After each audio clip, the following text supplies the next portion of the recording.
வணக்கம் நண்பா. 15,000 ரூபாய் பட்ஜெட்ல எனக்கு ஓப்போ கிட்ட இருந்து மட்டும்தான் ஸ்மார்ட் போன் வேணும்னு கேட்கக்கூடியவங்களுக்காகவே இந்த ஒரு ஸ்மார்ட் போன் எடுத்துட்டு வந்திருக்கேன்.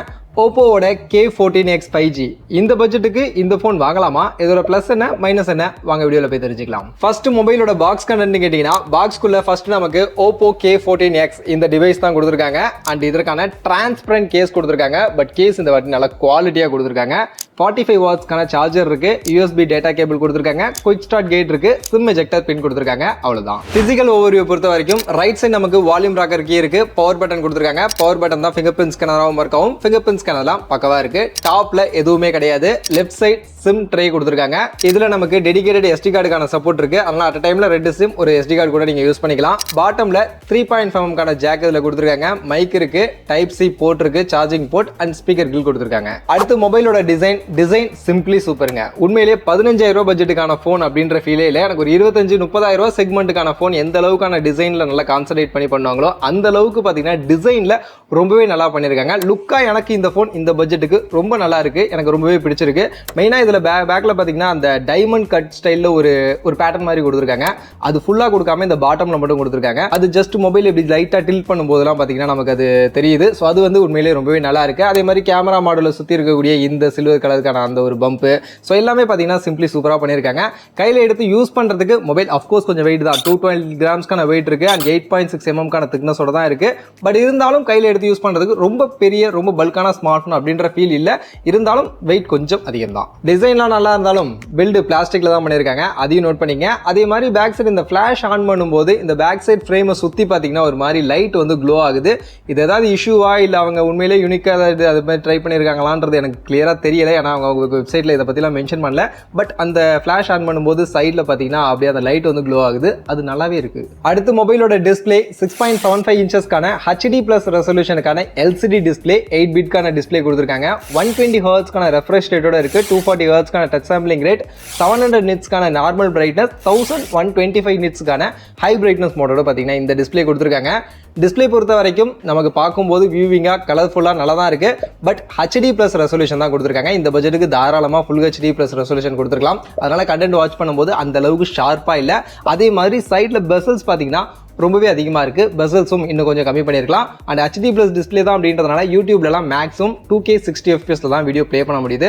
அதுவும் ஒரு டிராபேக் தான். டிஸ்பிளே பிரைட்னஸ் இண்டோருக்கு பிரச்சனை இல்லை. அவுட்டோர்ல விசிபிலிட்டி ஓகே தான். பட் இருந்தாலும் இன்னும் கொஞ்சம் பிரைட்டரா இருந்திருக்கலாம். அடுத்து மொபைலோட பேட்டரி, இதுல நமக்கு 6500 mAh பேட்டரி கெபாசிட்டி அண்ட் அதை சார்ஜ் பண்ண 45 வாட்ஸ்க்கான சார்ஜர் கொடுத்துருக்காங்க. இந்த மொபைலோட டீடைல்டான பேட்டரி டெஸ்டிங்கை பத்தின ஒரு வீடியோ போட்டிருக்கேன், வேணும்னா அதை செக் பண்ணி பாருங்க.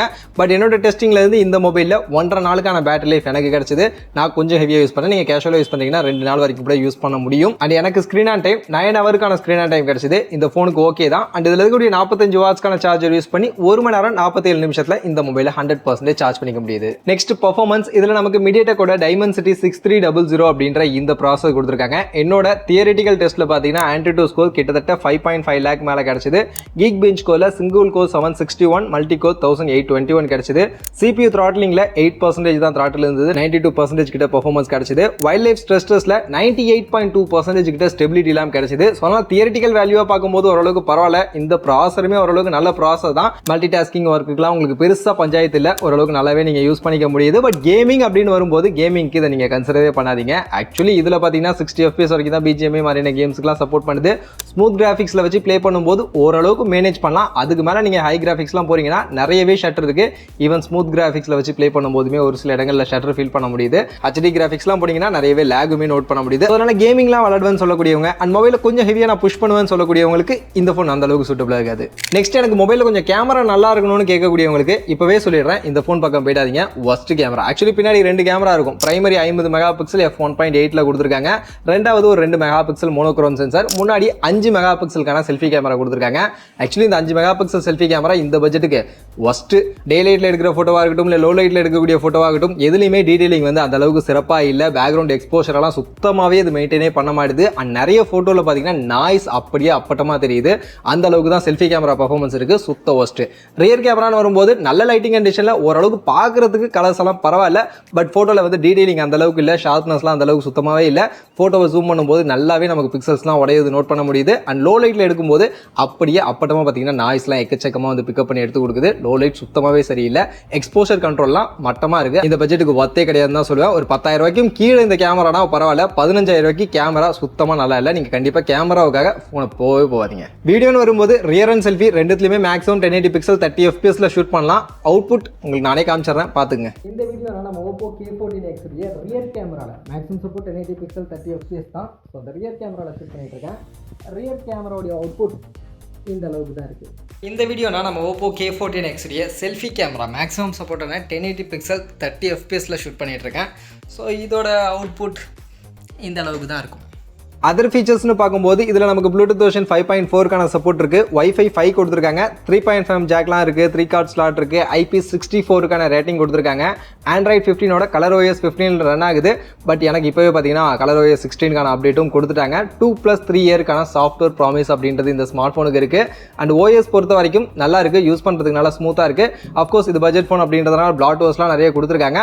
பட் ஆனால் யூஸ் பண்ணுறதுக்கு வந்து பெருசாக OSல கம்ப்ளைண்ட் இல்லை, நல்லா தான் இருக்குது. ஃபைனலி மொபைலோட ப்ரைஸிங்கை பற்றி கேட்டிங்கன்னா என்கிட்ட இருக்கிறது 4+128GB variant, LPDDR4X RAM, UFS 2.2க்கான ஸ்டோரேஜோட கொடுக்குறாங்க. ஸ்டோரேஜ் டெஸ்ட்டில் எனக்கு 59,000 கிட்ட ஸ்கோர் அப்படின்றது கிடச்சிது.